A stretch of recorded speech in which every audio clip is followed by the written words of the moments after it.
Options, extensions, and trades. Oh my. Welcome to What's in a Game. On today's show, it's free agency day across the NBA, and we are here to break down the moves as they happen. I'm Grace Jean here with my co-host Will Jones. How are you doing today, Will? I guess I'm excited for free agency, but also nervous because the Nuggets really need to get this day right or actually get some guys who are going to make an impact. How are you doing? Are you Well, nervous? I don't know if they're going to do anything today, if I'm being honest. Am I nervous? I feel like a weight has been lifted off my shoulders. You know what? Why, Will? Mm-mm. Because you are back to handle all of the behind the scenes stuff for the show after the last episode.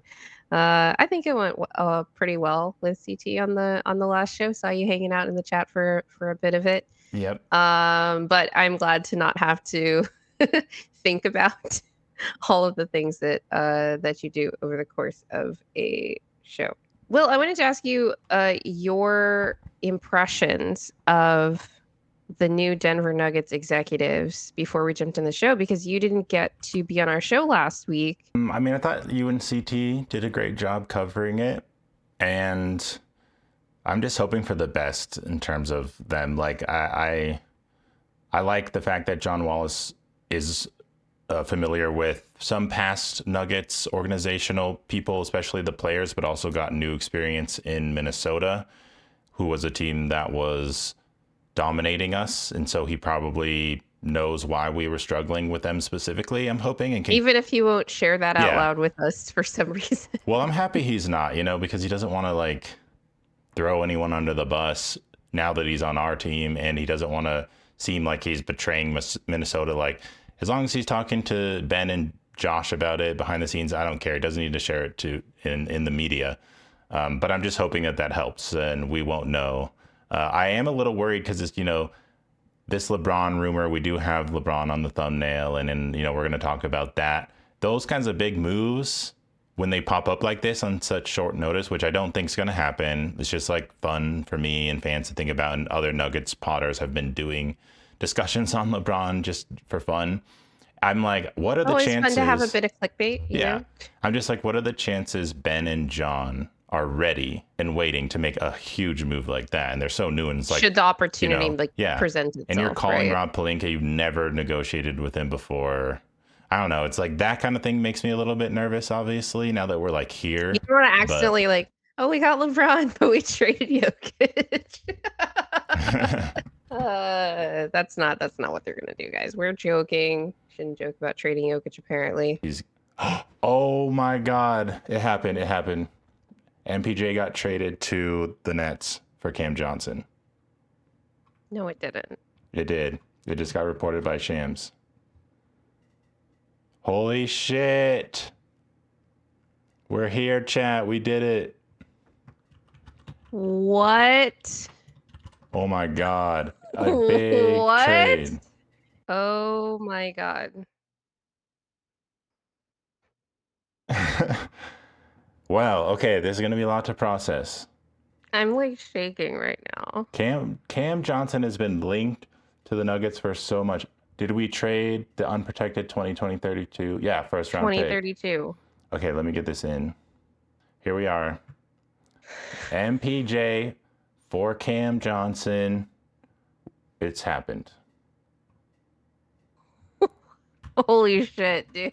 It's kind of funny because people are like, we got Cam. And I was like, Cam How are Whitmore? you so No, calm right Cam now? Johnson. Will's there. He's like, oh, it happened. And I'm like, what happened? Something that we were expecting? And then it's like, nope, not at all. Wow. Nuggets are back, baby. Yeah, there goes the LeBron deal. Yeah, we're not trading for LeBron now. Wow. So yeah, let's. What is his contract? What is Cam's contract? I think it's like 20 million. I need to double check here. Wow. Okay, we have a lot to talk about now.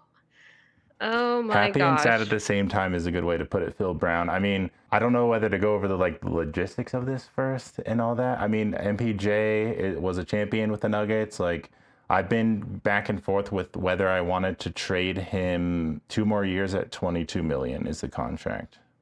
Snoozer says. Oh, they get a pick.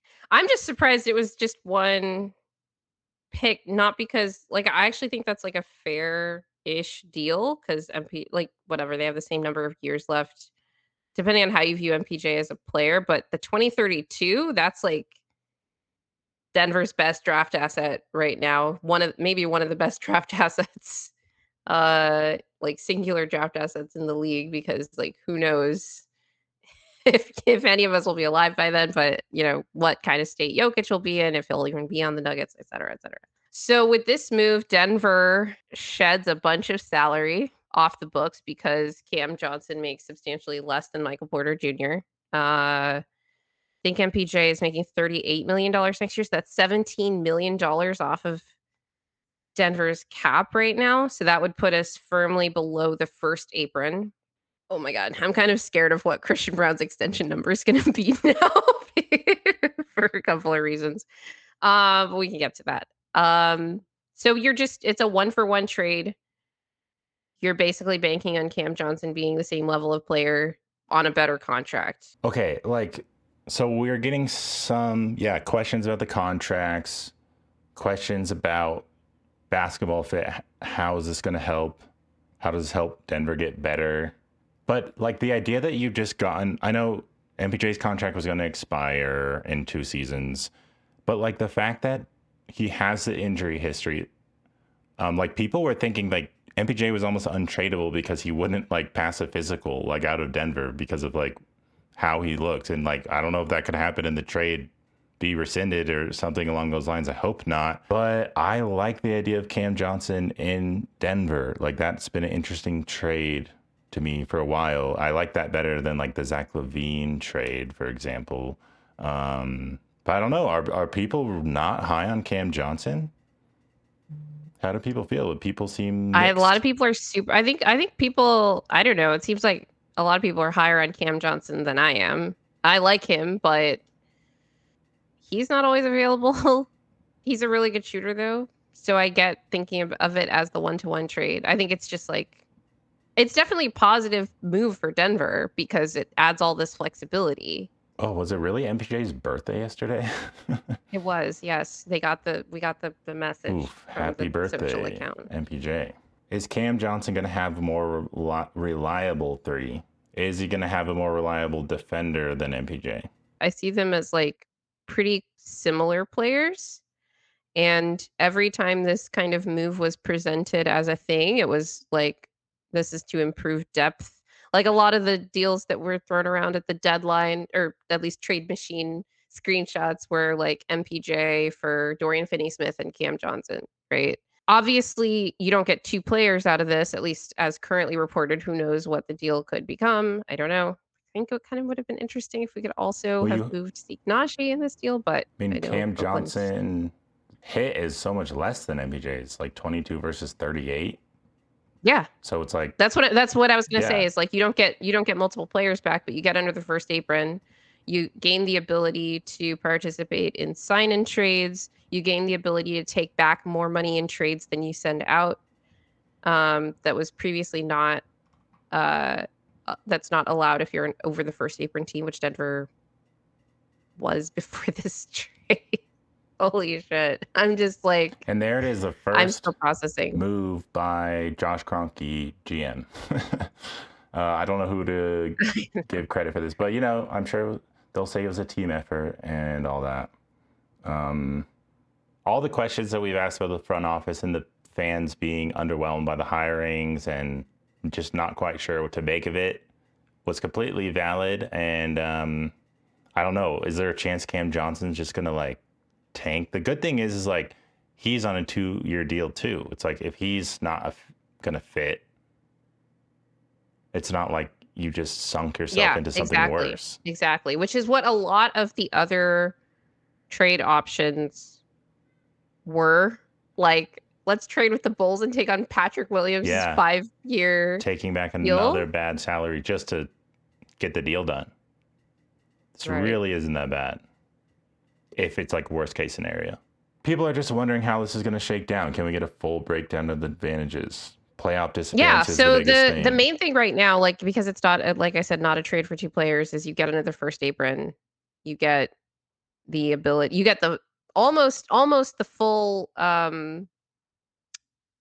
mid-level available to you, full mid-level exception, which in free agency, so that opens up the market of players available to you. I hope we don't just give Luke Kennard $9 million a year. I hope we try to get like a player that we weren't able to get otherwise. So that's something. Uh yeah, I'm just like the group chat is going wild right now. I'm trying to process a lot of different information. But those are the main things. You get under the first apron and then you get all the benefits of being under the first apron. No. So like you don't get $17 million that you can spend. That's the thing is like you're an over the cap team. So you rely on exceptions to spend in free agency.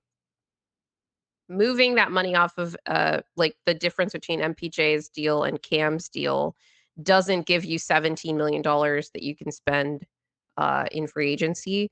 It gives you access to exceptions like the full mid-level exception that you didn't have access to because you were over the first apron. So that the difference is we could have spent $5 million in free agency on a taxpayer mid-level guy.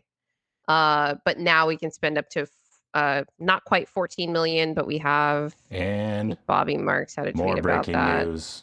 Bruce Oh my god, what? is back. Oh my gosh. Bruce This is a different Brown.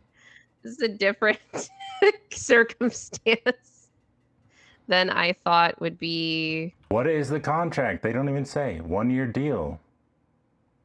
a 1-year deal. Are we spending the mid-level on Bruce? Who knows? It's the only Okay. one chance A reported lot without like a happening. number. Yeah, that's scary. I want to know what the number is. Oh my gosh. I'm like glad that we did this show live, but I was not prepared for this. How do you react to it? It's hard to get I your don't brain around it. know. I mean, we knew Bruce was gonna. I mean, some people knew Bruce was gonna be back. People were mixed on if they wanted that or not. Haven't seen him play like meaningful basketball in a while. He said he missed playoff basketball, but we do. This is probably signs that Russ is not going to be back, which isn't too surprising. Bruce is going to step into that. Russ was already the Bruce Brown replacement when we got him, and now we got Bruce again, which is great for him. He loves Denver. Denver loves Bruce, and I think a lot of people are going to be happy about this. We are missing other like deals, but we're focusing on. Whoa. Okay, things are coming in. Things are coming in, like rolling in now. A lot of stuff is happening. Okay, Bruce and Cam Johnson to Denver, MPJ to the Nets. Ben Wallace. Ben Wallace says they're making moves. They lied to us. They lied to us substantially. Yeah, we're gonna improve through free agency. Bruce back is great. I want to know if they used their so Jeff Morton actually just responded to me because the Bruce deal is a 1-year deal. We know it's not a mid-level exception because I think that has to be 2 years. It does. I didn't know that. The second year can be like a team option, player option, like whatever, or maybe not a team option. I forget. But it has to be at least 2 years, but no more than 3. I am now recalling that rule. So thank you, friend of the show, Jeff Morton, for that reminder.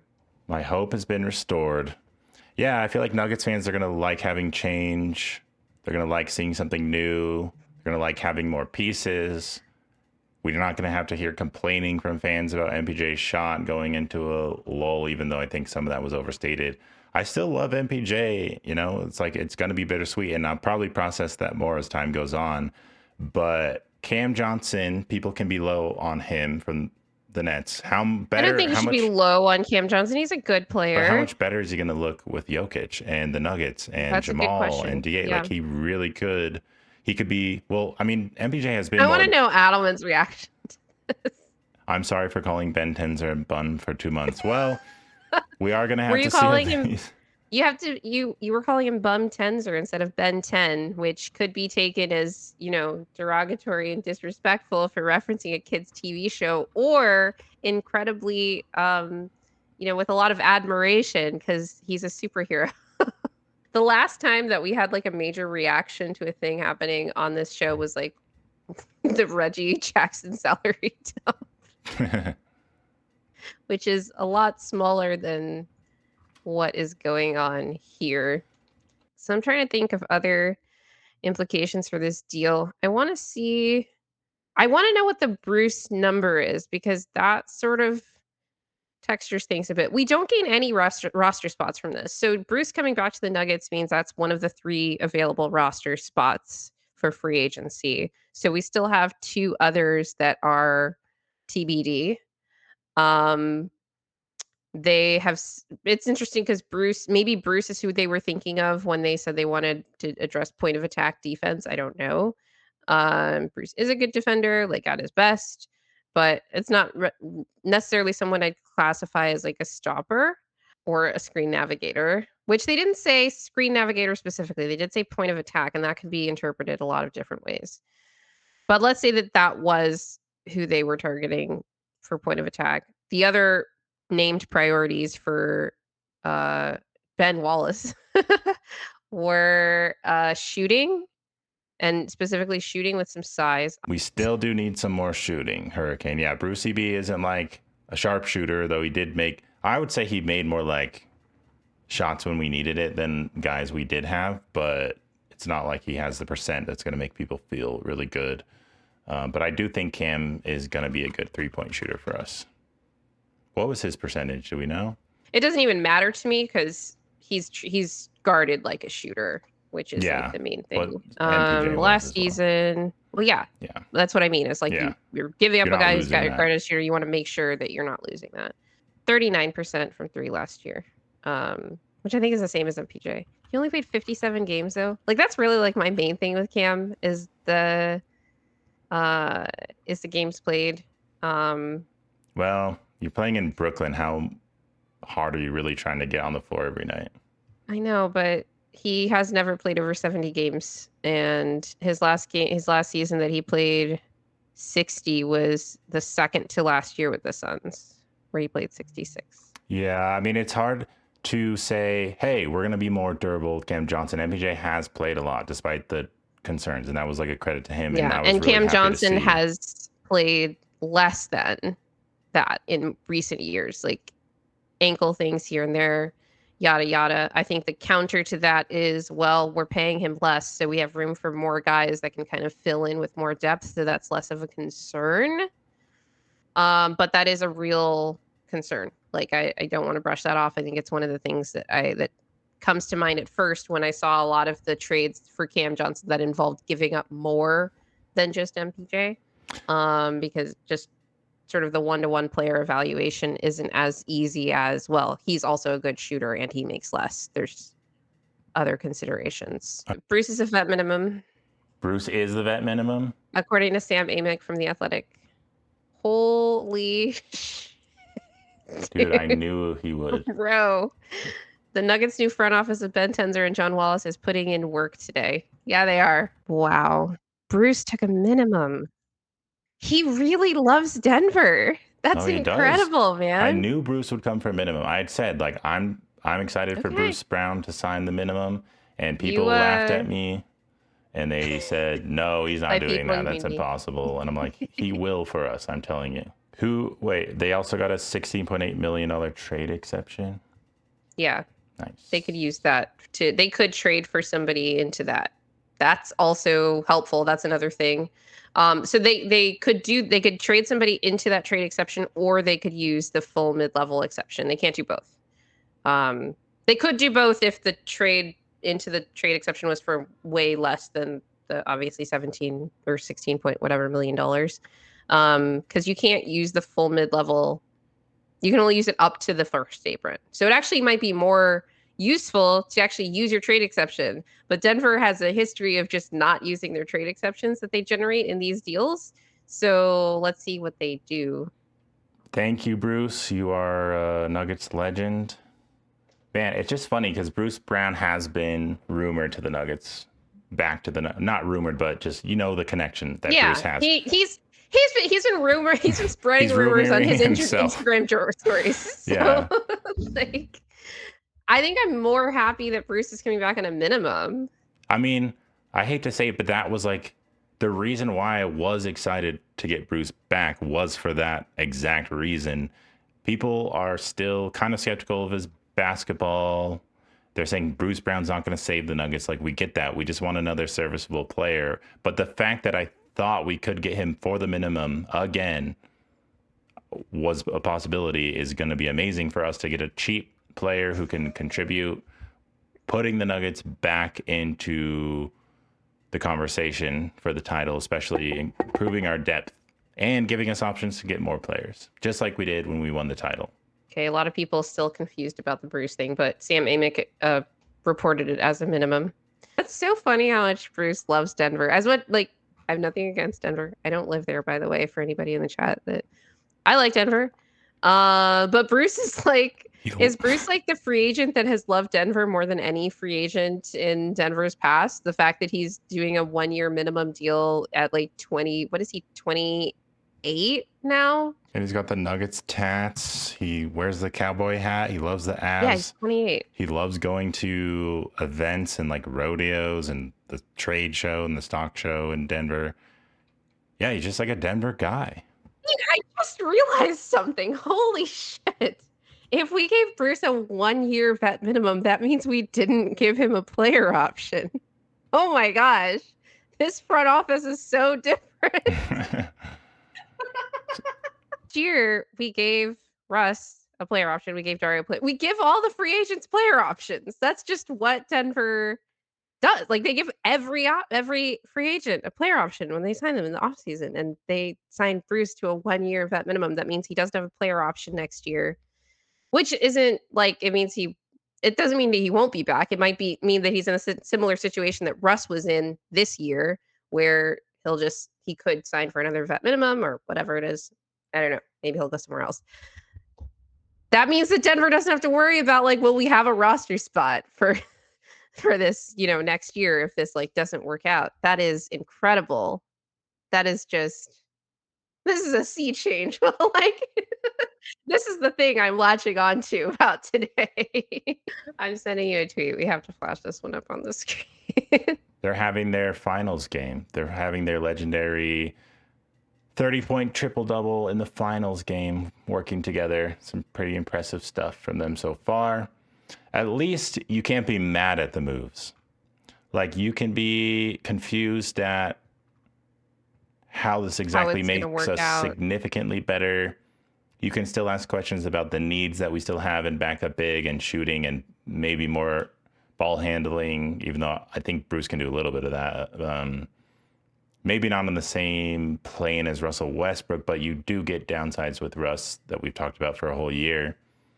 But you can't be too mad about this. This is going to put us back in somewhat of a stable place. I think the idea that we're going to be losing to the Wizards and all that night after night, and the fact that we'll have more depth, hopefully more health going into the playoffs with more rotational players, though I get Cam Johnson. You're going to be concerned about how many games he's going to play. That remains to be seen, and it's a good concern for Nuggets fans to bring up. But so far, I'm pretty happy. I'm pretty excited to see just something new with the Nuggets. I just want to know what we're going to do with our mid-level exception now. Yeah, that's a big question. Do we have the full mid-level? Have we decided that? No, it's going to be... Or what they do with the mid-level, or with their trade exception, where they could just trade. They could try to trade for some. Now, look, you'd have to trade assets for somebody, but maybe we want to try to trade a distressed asset from someone that wants to get that money off their books. So, can you think of a player that's under $17 million that we could just add that another team maybe doesn't want?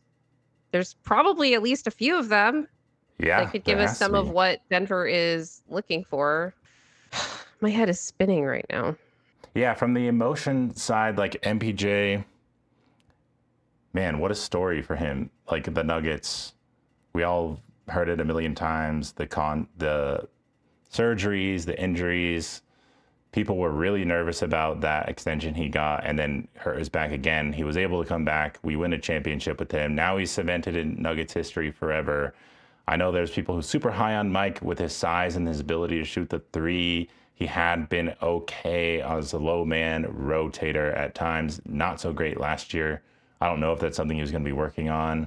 I kind of feel bad for him in some senses because you're just going to Brooklyn. Nuggets needed to move MPJ, I think, in my opinion, to try to make a push to keep the Nuggets relevant, to keep Jokic relevant. I think we foresaw it being, this breakup situation, trying to get multiple pieces. But I don't know. Yeah, I feel like someone else has to be coming in, and people are going to be happy about that. It's going to be MPJ turns into Cam Johnson and someone else. That's like the vision. Who was it that had the comment, "I'm happy, but I'm sad at the same time"? I That's kinda mean, me right now. Like, so I'm, many like, people coming are down from expressing that. shaking right now. Yeah, no, I mean, I'm gonna like be excited about the possibilities and this change and the fact that the Nuggets are being aggressive. I mean, that's what we've all been asking for on some level. And I think I didn't want signs that we'd be complacent by bringing MPJ back or the whole team back, like and MPJ being a part of that. And MPJ was the most movable piece, not like in himself as an asset, but just structure wise in his contract with the Nuggets. It will be expiring at some point, which I'm assuming is maybe attractive to Brooklyn. Cam's was expiring too, but you get that pick out of it, which is better than just letting Cam run out. So that gives them incentive. But yeah, I'm sad about MPJ. We're not going to get the hilarious memes from him anymore because he sure can produce a quote and a still image. I'd be interested to see how he develops. I don't think he'll be on Brooklyn for very long. Maybe go to another team after he expires, sign with someone for less than his current contract, and he's just a 3-point like shooter role player type player. But I mean, Mike did great for us, and he's a Nuggets legend. Like, if I haven't said that, Nuggets legend for life, won championship. It's more incentive for me to watch the Nets on a random night now because, like, I still want to root for MPJ and hope he does really well.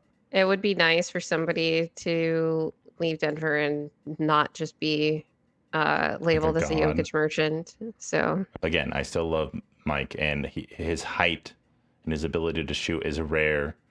And people did say MPJ was unmovable. They were like, he has no market. And I said today, I still think he has a market. And there it is. He's traded.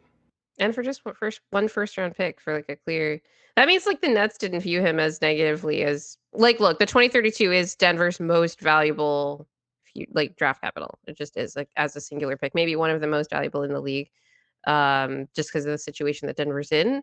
When you're a contender, it's more about the future picks that are more valuable. When you're a bad team, it's about obviously, the more recent ones, they tend to keep those because they need to because 'cause they're rebuilding.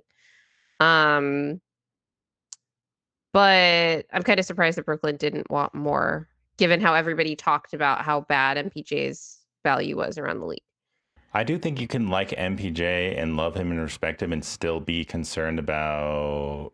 I mean, it's hard because his contract is like almost done, but that's 2 more years of Jokic and everyone's so impatient.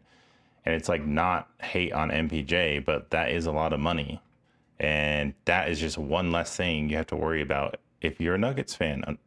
No hate to Mike, but I feel pretty good knowing that we have more flexibility, more options, new players, maybe with DA. I like his offensive mind. What can he do with Cam Johnson? And just we're going to look more fresh, less predictable. Mike's someone who can't be easily hunted as easily as Cam, I would bet, even though I know you said you don't think he's going to be a substantial upgrade to him defensively, but I think I feel a little bit better having him. I agree with that. I just wanna reiterate again that most of the tools that we're talking about that are now available to Denver would have been available to Denver last summer had they not extended Zeke. I just wanna like, that those are the kinds of margins that we're talking about with, like, how bad, like, one move can be in terms of being damaging to your flexibility. And now we've traded MPJ, and Zeke is still here. He's outlasted, MPJ. Someone posting the quote from MPJ at the early last season Oh, like we where may have he to blow it said, up if we don't win. if we don't win it this year, we all know they might have to break it up." Yeah, that was like one of the reasons why I thought maybe, it's like, yeah, it sucks, but he knows it might be coming, and I'm hoping it's not hitting him too hard. He does have some ties to Denver. Like, well, can't remember his brother. He had a brother going to DU, but I can't remember if he I hate to say it, but if he was in prison or not. He has so many brothers in prison. Yeah. Oh God. What a year for MPJ. What a couple of years for him, actually. Also, think about AG. Like, I mean, I think for all these guys, it's going to be emotional not having Mike. And I know Mike was there for AG a lot with the passing of his brother. I hope that that goes over well with the players. Like, you can only hope for the best. But they're professionals. They know people come in and out. They've lost players they've loved before, like Ish Smith and Jeff and Jamichael Green, KCP, Gary Harris. They've gone through it a lot. So, but they want to win. Hopefully, they're positive about that. Man, that's so like I'm like feeling so many different things right now. Yeah. But the as I think a lot of our whoever's still left in the chat, thank you to all you guys for hanging out. Can see my like cap nerd brain is going absolutely out of control because there's all these things that I never get to think about when it comes to the Nuggets because they were just never relevant. I know. Yeah. It's like this completely shifts what we're looking at here. And it's like, how can you shift that quickly? And then were Ben and John confident trade was going through? Was it like their first priority of business? Or did it just like pop up? Like, who initiated it? I mean, I'm sure it had to be the Nuggets because they're the ones moving Mike, but offering the pick. Yeah, I feel like it had to be them initiating it. But then it's like, how confident were they in the move going through? And then were they looking at this new cap reality that you're now using as a lens to see these next moves? How on the ball are they on that? I want to know. I want to know. I'm just more intrigued by the Ben Joe combo. Mm-hmm. Ben John. I keep wanting to call him Joe when I say Ben's name first. Wow, we just went from 0 to 60. We were like, Memphis News is the only thing that's going down, and the Nuggets, Ben Tenzer and John Wallace are the most aggressive GMs in the NBA right now with these trades. I mean, or at least with the MPJ trade, because I mean, name a bigger move that's happening right now. Everyone's going to be talking about it. I need to check out. Let's see. I'm going to go to the Denver Spot Track page and just check out the pick situation. So Denver had both the 2031 and 2032 available to trade this offseason, but you can only trade one of them because you can't trade picks in subsequent years. You have to have because of the step-in rule. You have to have. You can't go 2 drafts in a row without a draft pick, a first round pick anyway. So because they traded 2032. That means 2029 is available to trade. So I think like because they traded 32 instead of 31, in addition to it being just the better asset of the two, so maybe Brooklyn was like, we need this one. I think that might mean more flexibility with trading other picks in the future. Not that our picks are currently locked up because of some picks that need to be conveyed from other deals, but yeah, I don't know. I'm reeling right now, Will. This is We're the all live reeling. look We're at feeling like what we're I look like back. when I'm just sitting in my apartment on my own reading this kind of Phil news. Brown says he feels high now. Yeah, we're all feeling Yes. the That vibes are was a weird high. feeling when I felt like when I first saw the news, I'm like, I'm literally shaking right now. That's how it felt. Astrid, I see what you're saying, but we'll see. Like It's I hope so definitely the too. hope. Yeah, definitely the hope. Yeah. Cam, I think Cam's like a smart player too. No shade to MPJ, but I feel like Cam may be Yeah. able to do a bit more. Like people always ask, why are we not involving MPJ more? Yeah. Why are we not running enough stuff for MPJ? And it's like, I feel bad. Like I'm not trying to like throw shade to MPJ just because of this trade. I'm trying to like talk myself into It. Cam and Yeah. talk the fans into Cam. I do think he's smart and like will be able, especially defensively. I think he's gonna know like more of where he needs to be and schemes and be on top of things, maybe a little bit more than MPJ has been. And now, yeah, Tenzer and Wallace are really putting together quite a little resume for themselves early on in this offseason. I'm gonna thank them to have lots to talk about. Like we'll probably come back with more. We'll get some Cam Johnson clips. We'll talk about more of this as the offseason goes on. We'll have guests on, get their impressions of Cam Johnson. I mean, all you can really do is hope it's going to be an improvement to what we look like with MPJ, though it's definitely going to be sad without him. Yeah, I think he's a high IQ dude. I mean, I guess the IQ part is going to be the part you're going to sell on Cam Johnson. I just hope he plays. That's like that's my thing about Cam. I like he's a good shooter. He's a good like DHO guy. I think he'll fit into the system. He's a smart player. All this stuff. I love him on Old Man of the Three. By the way, he does a good interview. He seems like a really smart guy. I wonder if he's gonna keep doing that show. We're gonna have one of our players. I'm gonna guess just, no. Like regularly doing like ever. I think why though? I think he's just only on that because he was on Brooklyn. Nets?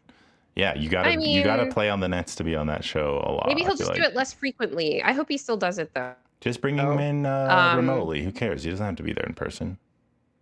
Yeah, exactly. And he's not going to be saying the kind of shit Mike says on podcasts. Yeah, which doesn't matter. It's just like, can you stay on the floor? Like that's the main thing for me. Which is funny when you're talking about the comparison being to Mike Porter Jr., but that's just the reality of where those players have been the last few years. People are really curious about Cam Johnson's defensive abilities. I know we kind of talked about I think people that are looking for him to be like a substantial upgrade from MPJ will be disappointed. Defensively? Yeah. But if you're looking for someone that's just like not worse, yeah. And he would probably be like a little bit better, which is like, okay. We had been talking too about like trying to find a defensive like leader vocally and how the Nuggets have been missing that. Haven't really signed anyone who could take that spot up, but I don't know if like DA and the assistants, I mean, they'd been talking about how the communication was better. But I don't know if like Bruce Brown. Let's get Jared Dudley in the building. Yeah, he can be that guy just off the without having to do it on the court. But I think you probably do need someone on the court to do that. We haven't really gotten that yet. But I having Bruce back and that versatility and just optionality with the rotation with him is going to be amazing. Hopefully he's going to look like he did. He may not look exactly like he did, but got to be happy with that. I wish we had some seconds to attach to Zeke to trade to Arturas for Io. That would be like enough ball handler for me. Like him, Bruce, Pickett, Jamal. Like I'd be happy with that backcourt. The question is though, can he be more reliable than MPJ on defense? I'm just responding to Depth, who says Cam is mid on defense, which is fine. That's the same as MPJ was, and we're still but not. Like, I'm gonna just like reiterate that with Cam, their pluses and minuses as player, like on court production, impact, whatever, almost cancel each other out, and it depends on what you happen to value on a given day. For me with Cam, it's really like, can he stay on the floor? Like if he can stay on the floor, you're great. And that's what Denver's hoping for with this. And also hoping that like when he can't stay on the floor, like, okay, at least we have more other like good players that we can play behind him because we don't have so much money locked into one salary in MPJs. It's like the next move that's really going to be, I mean, I don't want it to like put so much pressure on the remaining moves, but the flexibility we're now getting could be invaluable. And it's like, again, the title of the show is like, we need to hit on these moves. So far, I like what I'm seeing and the potential for what we can get next. How quickly was that trade negotiated? We hear reports about like the meetings, the Zoom meetings that have been set up.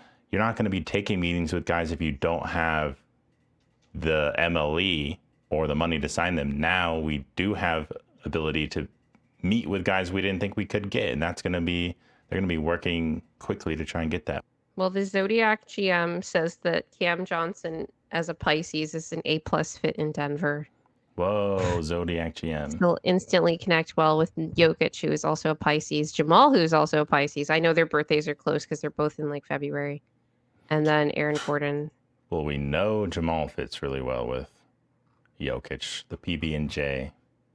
What was MPJ's outlook with Jokic and the Zodiac GM, I wonder? It was a B+ grade. I think Cam is an A+ grade. Tony B asked, how much do we have available in cap space? So we don't have cap space because we're still Yes. over the cap, but we have access to the full mid-level exception, or most of it, not the whole thing, because we're under the first apron. I think we have like 9 million of it, something like that. Or so we could like sign a player out of free agency with that, or we could trade a player into that exception because those exceptions are, you can use them for trades now. Alternatively, the MPJ trade created a $17 million trade exception that Denver could use to trade for a player in like making up to that amount of money. Would New Orleans just give us Herb Jones for nothing? Yeah. What is the This is the pathway kind to of getting him? delusional like trade ideas that I can actually think about now because they're actually at least theoretically possible, whereas this stuff was not before. Just checking. I'm just going to check real quick with Denver. Somebody's asking me a question about if Denver could stay under the luxury tax, which is like a thing for the Kroenkes' pockets, but it does impact they approach subsequent years because of the repeater tax. I'm going to subtract the trade exception they generated, which was 16.8 million. The luxury tax for this season threshold is 187, so they would be $8 million under the luxury tax with 3 roster spots left to fill, including one from Bruce that is going to be another 2.2 million. That puts us at 6. Actually, they could actually fill out the rest of the roster with minimums and avoid the tax altogether, but obviously you don't want to do that. You want to take advantage of your full mid-level. So that's the answer. I was just thinking when someone was talking about Bruce's next contract, we could just offer him a mid-level next year. Yeah. It should be a raise.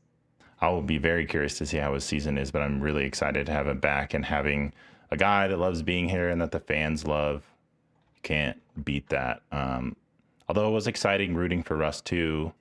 And granted, some people were frustrated with him. I think Russ felt love from the home crowd. At least I don't know how much. I Yeah. don't know how much he paid attention to like Till the end, like reporters. people were really excited whenever in Ball Arena, whenever Russ did something Yeah, good. he really did get people pumped up. But yeah, I'm assuming like a Russ to the Knicks or Kings thing is like going to be announced soon.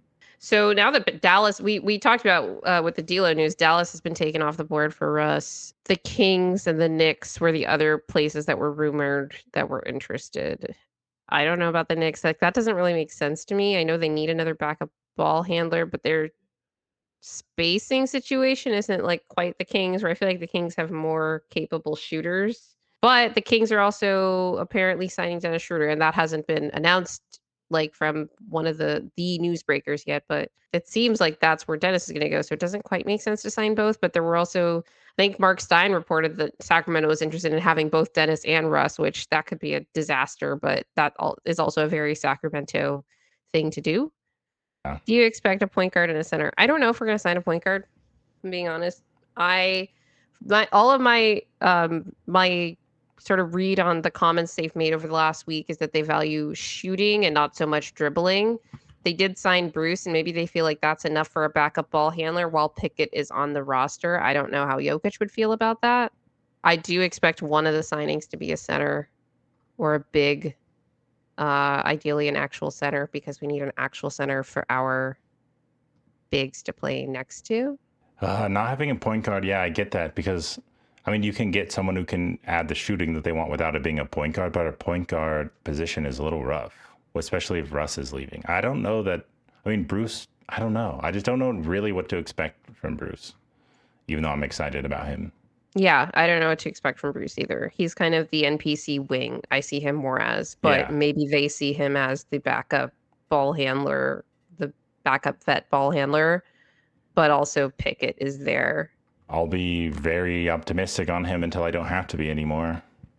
I liked him being shot ready and just letting it fire in the glimpses that we saw of him last season, but I wish we did get a guard. I do like the ability of having another creator type. Peak. Okay, so Yossi Goslin, I'm going to retweet this over from CBS. I think he's CBS Sports. NBA salary cap analyst. He hosts a podcast called the Third Apron Podcast. Talked about the flexibility Denver's gained.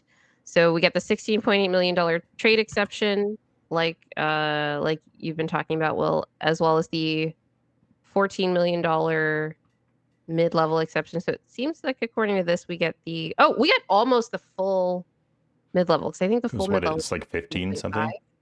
It's like 14 and a half, I think. 14 and a half. They got under the luxury tax. So that means they get under they avoid the repeater penalties for being the luxury tax for more than 2 seasons. I don't know how long they're going to be under the luxury tax though, because they still have roster. That's what I'm saying. I'm like, yeah. How's it going to affect it when like we're clearly? I think we'll be over the luxury tax for sure. Yeah.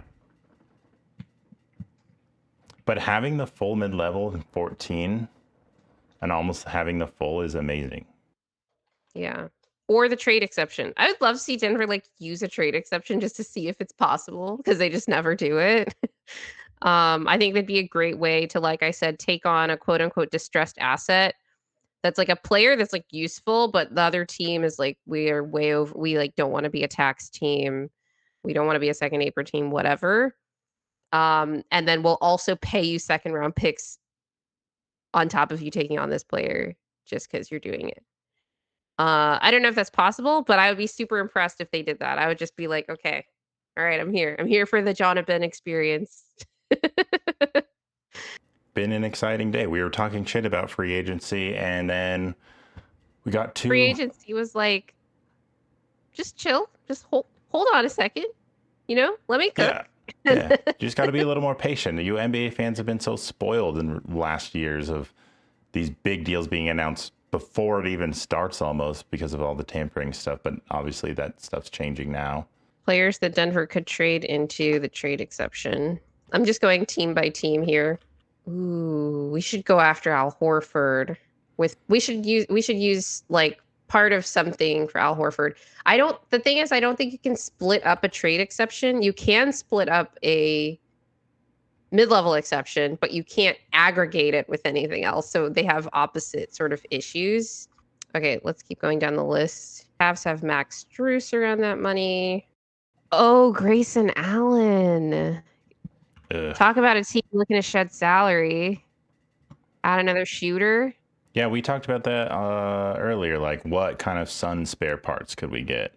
I don't like Grayson Allen as a person, and I hate the Suns. But if we could get him for free, then that is some shooting off the bench. Now we can milk teams for assets because we're willing to take on contracts that they don't want. We had all the names in mind before all this. Everyone's been writing articles on it, but how could you have predicted this would happen on the day of free agency and what names are going to come available? This is what it means to have actual flexibility. Yeah. It's so nice for a change. What a breath of fresh air it is to even throw these names out. I would like to be, I want to make it clear that we would have had a similar level of flexibility to this last summer had we not extended Zeke Naji. Almost all the same avenues would have been available to us. Oh, God, I know. And then it's just, did we beat the Thunder then? Let's not get into it. Do you think Zeke contributes after playing some in the playoffs last year? Will, why don't you answer that one? I mean, you can always hope that he can put something together, but we've been doing this for so long. Zeke is going to have his comeback and have his moment, and it just never really happens. I mean, Mike Malone left, and DA still didn't play Zeke in the playoffs, hardly at all. Yeah, and speaking of the Mike trade and speaking of Zeke, I always thought we were going to attach Zeke or someone else to MPJ in a trade, and we didn't do that this time. I mean, I get that we're getting Cam Johnson and all that, and then you clear up room. How would you have felt if we were able to attach someone else random to Mike? Here's one. We'll take a 20-30 swap. We'll take Grayson Allen and you take Zeke Naji. Or you just take Zeke Naji, we take Grayson Allen, and we call it whatever, and we just use the traded player exception to bridge the difference between those two. Oh, there you go. I like that move. Fixed it. Zeke and then they don't have to give up assets. Yeah, I'm taking that. Because they have the same amount of time left on their deals Now I actually just want the Zeke for Grayson trade to happen. I think that would save the Suns, like, I don't know, $100 million in luxury tax or something, just because of the multiplied penalties of being over the second apron. Should the MLE be used on a center or another ball handler? Yeah, like what are you hoping? What role are you hoping comes in next? If we can get Al Horford, I'm giving him whatever he wants. He would be Straight like up. Jeff Green on steroids on our title season. I'm thinking about who else is left. I probably would have given Capella if I'd known this is what we were doing. I would have given Capella more than he got from Houston. He's getting like tax MLE money from Houston, and now we can actually give guys more than $5 million a year. I'm just looking at. I don't want Al Horford to be a Warrior. I want him to be a Nugget. It's Al Horford watch right now. We're on Al watch. I know a lot of people really like Yabusele too, but I like Al's defensive versatility on top of the offense. Like, it's offensive fit. Like, Yabusele would be just like good offensive, like backup front court player. Defense, like, I don't even know how to evaluate that because of how Philadelphia played last year. But Al, I just know like he'll fit in offensively and then he'll give you what he can defensively, which is a really high level still, frankly. What are the reasons that you can give me that we shouldn't just get Al Horford? Not like why can't we? Like I don't see a reason why that isn't like a foregone conclusion at this point, given what we have available to us and what we need, which is a backup big. I would love it. I am worried that, like, going back to our discussion about LeBron, that he's like, his wife's gonna be like, I don't want to go to Denver too, and I don't want you going there either. Like, we've already left Boston. Yeah, but he's and come not going back to Boston. He's Wait, not where does going he back live? to Boston. Where are they from? I don't know. Yeah. Well, I don't think so, because Boston just signed Luka Garza, and they're tanking next year. Not tanking, but like they're not trying to sign. Like they're not going to sign Al Horford for as much as we can sign Al Horford for. Like they right don't really now. have a reason to, from the Celtics side, they don't other have a than reason like to. vibes and respect to Al. And if Al just wants to play there and retire, like, I don't think he's as title hungry as he once was, considering he already just won with the Well, Celtics. then why But keep playing? just because he can, like, people, the NBA players love playing in the NBA. Yeah, but when you're that old, you go play. You if you love the game, like you want to compete, like you want to be competing. Unless you're from Boston, like that's different, but I don't think he is. It's like Jeff Green. He got his title. He was long Yeah. seeking, and then he was just like, and well, he went Then to go get a payday. the Rockets offered him $8 million he got a year. the payday, so that's different than Al. But yeah, that's what I'm saying. He could do that now, but to a team that's like already won and wants to win again too. But I was thinking there's an element of riding off into the sunset on the team that you are like comfortable with, that Al would like. And he's been the most beloved in Boston as of his late career, but I would love to have him in Denver. Nuggets fans, we have a lot to consider and process about the team, and many more questions that are not answered yet. We'll probably, we'll be more in depth on Cam, and we'll react to whatever the next moves are, because there has to be some soon. All right. We appreciate you guys for hanging out with us. Thanks, Red and Whites, for that. We'll add chapters at some point so you can see just our reaction to the MPJ trade. It's kind of crazy. It's like half the stream was me processing what the hell is going on. We will be back maybe at some point at the end of the week to review what the hell went on this week, but it seems like it's still a pretty active. Shams was right. He said it was going to be a pretty there would be fireworks this off season, and so far that has proved to be true if you're in the Western Conference, not so much in the East outside of the Hawks and the Magic, actually. So Southeast Division is rising up. All right. If you like our content, please remember to hit the like button and subscribe and hit the notification bell and leave us a review. We're on Spotify, Apple Music, Amazon Music, although I think the audio for this one is probably going to take a while to get up there. Our social links are all in the description for both our personal socials and the show socials. And always remember, people, winning is fun and losing sucks.